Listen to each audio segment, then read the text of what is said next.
तो वीएलए जी एक बार फिर से महिला शक्ति को सलाम करते हुए हमारा जो आज हॉट स्टॉक्स का सेगमेंट है ना, वो भी हमने पूरी तरह से वुमेन यानी कि महिलाओं को ही डेडिकेट किया है।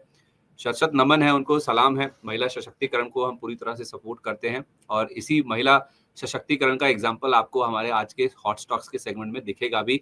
कुछ ऐसे स्टॉक्स हमने आइडेंटिफाई करने की कोशिश करी है जहाँ पे हम देख रहे हैं कि महिलाएं कंपनी को चला रही हैं, जहाँ पे यस बॉस की जगह यस मैडम चलता है। तो यस मैडम वाली जो कंपनियां हैं ना, तो वहाँ हमने फोकस किया है। मैं लिस्ट आपके सामने रख रहा हूँ। आज हमने कोई लेवल नहीं निकाला, कोई आरओसी, कोई आरओई, कोई इनका वैल्यूएशन 10 साल का मल्टीपल, ऐसा कुछ नहीं निकाला है। केवल हम आपके सामने ये रख रहे हैं, कौन सी महिला है जो कि इस कंपनी की मालकिन है, जिसका दबदबा चलता है और किस पद पर वो है इस कंपनी में। लिस्टेड कंपनी आपके सामने है। देखिए अपोलो हॉस्पिटल, पहले रिलायंस इंडस्ट्रीज आपके सामने लाना चाहेंगे। रिलायंस इंडस्ट्रीज अगर आप देखेंगे तो यहाँ पर नीता अंबानी तो है ही हैं, ये माँ की भूमिका में है और इनकी जो बेटी है वो भी इस कंपनी में है। रिलायंस रिटेल में ये डायरेक्टर के पद पर है। नीता अंबानी जी तो डायरेक्टर है रिलायंस इंडस्ट्रीज के और रिलायंस फाउंडेशन की वो चेयरपर्सन है। इसके अलावा एचसीएल टेक में जो रोशनी नदर मल्होत्रा जी हैं, वो चेयरपर्सन है। किसी भी आईटी कंपनी में आपको सुन के बड़ा गौरवान्वित महसूस होगा, किसी भी आईटी कंपनी को लीड करने वाली ये पहली महिला है, रोशनी नदर, जो कि किसी आईटी कंपनी की हेड बनती हुई दिखी भारत की, जहां तक बात है। और किरण मजूमदार शॉ तो एक कह सकते हैं कि कई दशकों से आपको गौरवान्वित महसूस करा ही रही हैं, जिन्होंने खुद अपने नाम अपने बलबूते पर बायोकॉन कंपनी को खड़ा किया है, फाउंडर है, उसकी सीएमडी है। फाल्गुनी नायर एक बहुत बड़ा एग्जांपल है। आप कॉस्मेटिक्स की बात थोड़ी देर पहले कर भी रही थी, ब्यूटी प्रोडक्ट्स, तो नायका एक एग्जांपल है, चेयरपर्सन है, एमडी है, सीईओ है ये नायका की। और अपोलो हॉस्पिटल, यहाँ पे तो आप देखेंगी महिलाओं का ही पूरी तरह से दबदबा है। शुरू जरूर एक किसी महान पुरुष ने किया था इस कंपनी को, लेकिन आप देखिए प्रीथा रेड्डी, शोभना कामिनेनी, सुनीता रेड्डी, संगीता रेड्डी, ये सारी महिलाएं हैं जो कि आप देखिए इनको बोर्ड में आपको नजर आएंगे। एग्जीक्यूटिव चेयरपर्सन है प्रीथा रेड्डी, सुनीता रेड्डी एमडी है, जॉइंट एमडी संगीता रेड्डी है और एग्जीक्यूटिव वाइस चेयरमैन है शोभना जी। तो आप अंदाजा लगाइए कि महिलाओं की कॉर्पोरेट इंडिया में किस तरह की भूमिका है, किस तरह का सेटअप है, किस तरह से उनका दबदबा चलता है, कैसे वो कंट्रोल करती हैं पूरे कॉर्पोरेट इंडिया को। इनफैक्ट आप देखिए एक रूल ये भी है कि आपके पूरे बोर्ड ऑफ डायरेक्टर्स में एक कम से कम जो डायरेक्टर है, इंडिपेंडेंट डायरेक्टर है, वो महिला होनी ही चाहिए। तो मैंने इंडिपेंडेंट डायरेक्टर्स को तो टच नहीं किया, केवल ये अभी हमने जो लिस्ट निकाली है ना पूरी, जो आगे और भी एक्सटेंड होती हुई दिख रही है, park hotels, Balaji telefilms, metro brands, Emcure pharma. Namita Thapar को तो कौन नहीं जानता है, शार्क टैंक के आने के बाद से तो बहुत फेमस है। तो ये वो महिलाएं हैं जो कि बोर्ड ऑफ डायरेक्टर्स में शामिल हैं। इंडिपेंडेंट डायरेक्टर्स मैंने अभी छुआ ही नहीं, फिर तो वो लंबी लिस्ट हो जाती, फिर बहुत सारी, फिर तो गौरवान्वित महसूस करती पूरी सारी महिलाएं। फिर बोर्ड ऑफ डायरेक्टर्स वाली ही सूची है। तो इसमें पहले रिलायंस इंडस्ट्रीज, इसको मैं टच करना चाहूंगा, जहाँ पे नीता अंबानी जी हैं, ईशा अंबानी हैं, जो कि इसमें आपको अपनी भूमिका निभाती हुई नजर आ रही, बहुत बखूबी अपनी भूमिका निभा भी रही हैं। तो रिलायंस इंडस्ट्रीज पहले, इस पे आप अपना व्यू दीजिए। रिलायंस इंडस्ट्रीज तो मेरे ख्याल से काफी अच्छे करेक्ट कर चुकी है। इन्वेस्टर्स अगर चाहते हैं इसको बाय करना तो कर सकते हैं, इट्स अ गुड लेवल। अगर रिलायंस इंडस्ट्रीज में इसको आपको अभी कंसिडर करना है तो अभी भी बहुत लेट तो नहीं हुआ है। अभी लोअर लेवल से जो स्टॉक, अच्छा बॉटम फिशिंग करने की कोशिश ना करें। कभी भी ऐसा ना सोचे, मैं एक इसको बताते बताते एक चीज बोलने की कोशिश कर रही हूँ। You can not sell at top high और you can not buy at extremely bottom. तो कुछ इंडिकेशंस है, उनमें भी अगर आपने चलते फिरते भी अगर आपने थोड़ा सा ही मूव कैप्चर किया तो आप उन लोगों से काफी अच्छे होंगे जो बहुत रैली के बाद आते हैं। तो it is yet to Reliance में 5% का ही मूव हुआ है फ्रॉम इट्स बॉटम, जो अभी अभी हुआ था 1160 के पास में।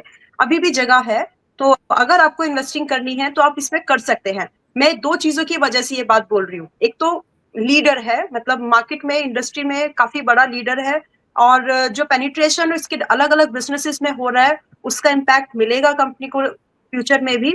दूसरी जो चीज मैं देख रही हूँ यहाँ पर, मैं एक दूसरे आउटलुक में भी इस कंपनी को देख रही हूँ। अभी रिलायंस इंडस्ट्रीज के जो रिटेल वगैरह सभी इसी में है, सभी चीजें, बट फ्यूचर में कहीं ना कहीं ये डीमर्ज होंगे, ये बिजनेस इसमें से निकलेंगे। एंड जब ये बिजनेस निकलेंगे तो जो भी आईपीओ आने वाले हैं, मैंने रिलायंस का जियो फाइनेंशियल में ट्रेंड देखा है and it is likely to continue.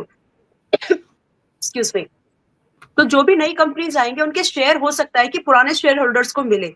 One second thing, और जो करंट प्राइस है, जो करंट वैल्यूएशन है, ओवरसोल्ड कंडीशन है, इसका मार्केट पोजीशनिंग देखे तो कहीं ना कहीं ये बहुत अच्छा डिप है जिसको कंसिडर किया जा सकता है अगर आप इसमें इन्वेस्टिंग कर रहे हैं तो।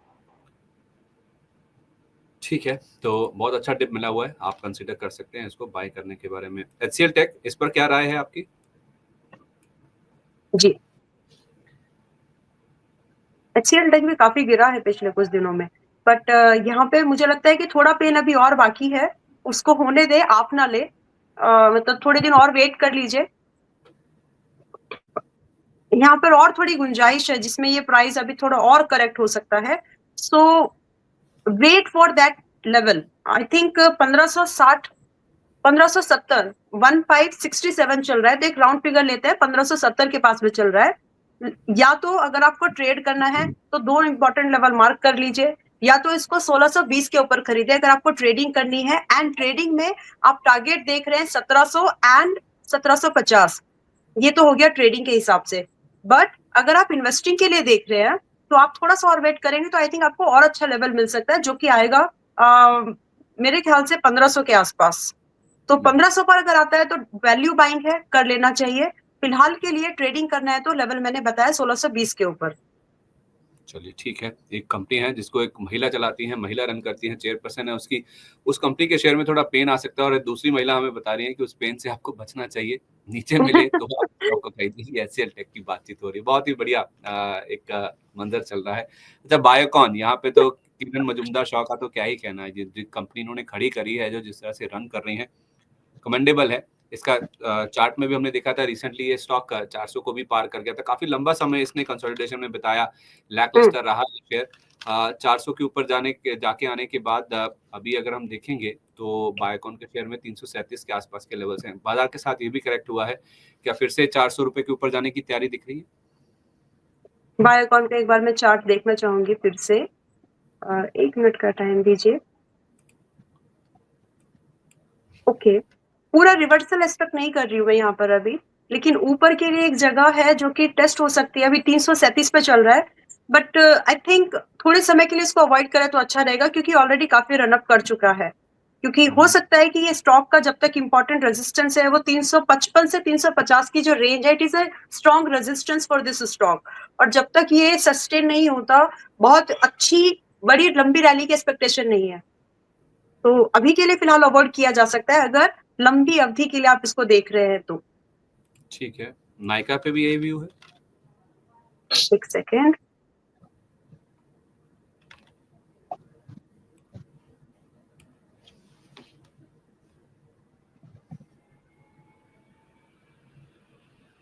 नायका भी थोड़ा छोड़ दिया जाए तो अच्छा रहेगा।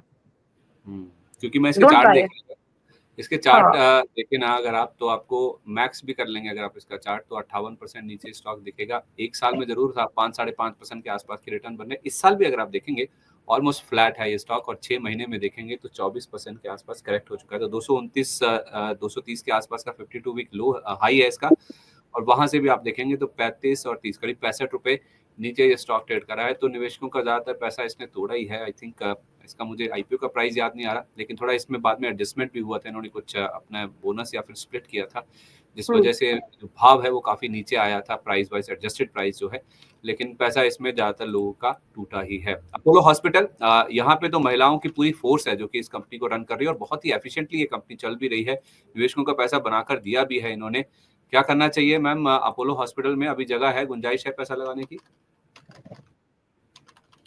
6280 के पास ये चल रहा है अभी, and I would like to give a level जिसमें कि अगर इसका जो डे हाई अभी बना है दैट इज 6320 के ऊपर, 14 का हाई बना है, 6320 के ऊपर क्लोज मिलते ही कभी भी डेली टाइम फ्रेम पर, आज मिले या जब भी आपको मिलता है, तो इसमें टारगेट ओपन हो जाएंगे अपसाइड के लिए, जो कि होते हैं आपके 6500 के।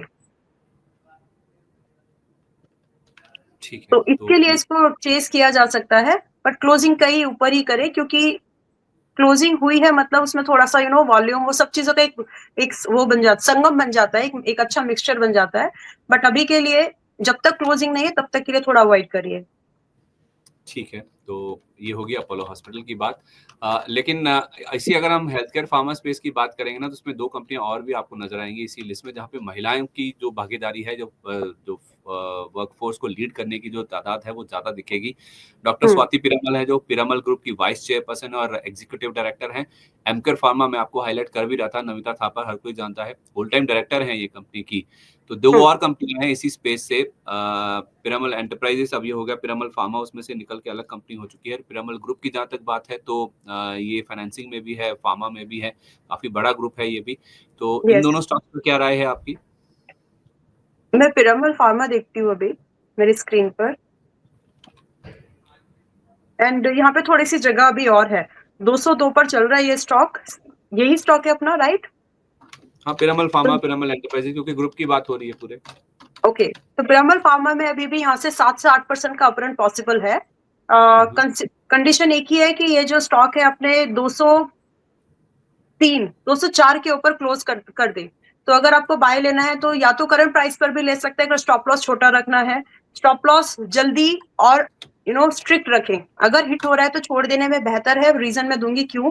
देखिए, इसका स्टॉप लॉस 197 का होगा, अगर ये हिट होता है तो छोड़ देना बेहतर होगा, बिकॉज इसका मतलब है कि फिर ये जो अपसाइड की जो मूवमेंट, जो स्ट्रीक आनी है, उसको इग्नोर कर रही है मार्केट, उसको एक्सेप्ट नहीं कर रही है। उस कंडीशन में अगर 197 का जो स्टॉप लॉस अगर निकल जाता है, हिट हो जाता है, तो उस कंडीशन में इसके लोअर लेवल जो 180 है, 182 वापस आएंगे। तो बेटर है अगर स्टॉप लॉस हिट होता है बाय चांस, जस्ट अवॉइड, मतलब निकल जाएं। एंड टारगेट जो यहाँ पर एक्सपेक्ट कर रहे हैं हम लोग, पहला टारगेट होगा 207 का, 207, एंड दूसरा टारगेट जो हम यहाँ पर देख सकते हैं 218। ये दो टारगेट्स के लिए एक्सपेक्टेशन रख सकते हैं with stop loss at 197। Strict and must stop loss है, अगर हिट हो जाए तो निकल जाने में बेहतर होगा। ठीक है, स्टॉप लॉस 195, 197 के आसपास का रखें, और ऊपर में 207, 218 जो में पहले आ जाए दोनों में से वो आप निकल जाइए अगर आप इस ट्रेड में एंटर करते हैं। तो ये बात होगी पिरामल फार्मा की। एमकेआर फार्मा पे भी व्यू दे दीजिए। एमक्योर फार्मा अच्छा खासा करेक्ट कर चुका है, ओवरसोल्ड है डेली टाइम फ्रेम पर तो, एंड वीकली पर भी, एंड मंथली पर तो वहां पर वो डेटा नहीं है, but structuring of the price is suggesting कि इसमें छोटे स्टॉप लॉस पर एक अच्छा टारगेट एक्सपेक्ट किया जा सकता है। पहले स्टॉप लॉस होगा, मैं डिस्कस करना चाहती हूँ 940 का, करंट प्राइस है 984। टारगेट जो हम लोग यहाँ पर एक्सपेक्ट कर सकते हैं, पहला ही टारगेट जो हम लोग यहाँ पर देखेंगे वो आएगा 1030 का, मिनिमम फर्स्ट टारगेट। तो करंट प्राइस पर अगर बाय ले रहे हैं तो स्टॉप लॉस देखें, पहला टारगेट अगर ये सुटेबल है तो इस टारगेट के एक्सपेक्टेशन में आया जा सकता है। इसके बाद जो दूसरा टारगेट है वो काफी दूर है, जो कि है लगभग आपका 1150 पर। अच्छा, ठीक है मैम, परफेक्ट है। अच्छा, 3-4 कंपनियां और हैं आपके सामने रख रहा हूँ, इनमें से कोई भी चार्ट, मैं नाम लेता जा रहा हूँ, आप चार्ट तब तक देखती जाइए। इसमें एक तो है पार्क होटल्स, जिसको प्रिया पॉल इसकी चेयरपर्सन है और ईडी है। ये जो एपीजे ग्रुप वाला जो पूरा होटल चेन है, वो उसको ये रन करती है, पार्क होटल्स नाम की कंपनी। बालाजी टेलीफिल्म्स में शोभा कपूर भी है जो कि एमडी है। एकता कपूर को तो हर कोई जानता है, जॉइंट एमडी है, क्रिएटिव हेड है ये बालाजी टेलीफिल्म्स में। मेट्रो ब्रांड्स में फारा मलिक ये एमडी हैं, और वेल्सपन लिविंग में दीपाली गोयनका, ये भी एक ऐसी महिला है जिनको हर कोई जानता है, ये एमडी एंड सीईओ हैं। बहुत ही शानदार कंपनी है ये, टेक्सटाइल से जुड़ी हुई। और थर्मैक्स में एक समय अनु आगा जी इसको लीड करती थी, अब उनके कंपनी छोड़ने के बाद आगे मेहर पदम जी हैं जो कि चेयरपर्सन है थर्मैक्स की। ये भी बहुत ही well run, professionally run company एक है, जहाँ पे मेहर पदम जी इसकी चेयरपर्सन का पदभार संभाल के बैठी हुई हैं। तो ये भी कुछ ऐसी कंपनियां हैं जो कि बहुत ज्यादा गौरवान्वित फील कराती हैं। महिलाओं का जो एक पूरा सशक्तिकरण का एक जो मूव है वो हमें इन कंपनियों में देखने को मिलता है। इनमें से कोई भी chart, Thermax, Welspun Living, Metro Brands, Balaji Tele या पार्क होटल्स, जो आपको अच्छा लग रहा हो। मुझे देखिए वेल्सपन, थर्मैक्स भी अच्छा लग रहा है। थर्मैक्स अभी 3374 पर है एंड इट्स लुकिंग गुड। अगर हम यहाँ पर थोड़ा रिस्क लेके चल सकते हैं तो आई थिंक टारगेट्स मिलने की पॉसिबिलिटीज यहाँ पर थोड़ी इंक्रीज हो जा रही है, हाई हो रही है, जिसमें कि पहला टारगेट होगा 3600, एंड दूसरा टारगेट जो हमको मिलेगा, गिव मी अ मोमेंट, दूसरा टारगेट जो हमको मिलेगा वो सीधा फिर 3950 का है। तो इसको कोशिश की जा सकती है। टेक्निकली स्ट्रॉन्ग स्टॉक जो है ओवरसोल्ड था, एंड जो लोग एवरेजिंग इन्वेस्टिंग करते हैं अच्छी कंपनीज में, उनके लिए 200 वीक का मूविंग एवरेज एक अच्छी बाइंग अपॉर्चुनिटी होती है।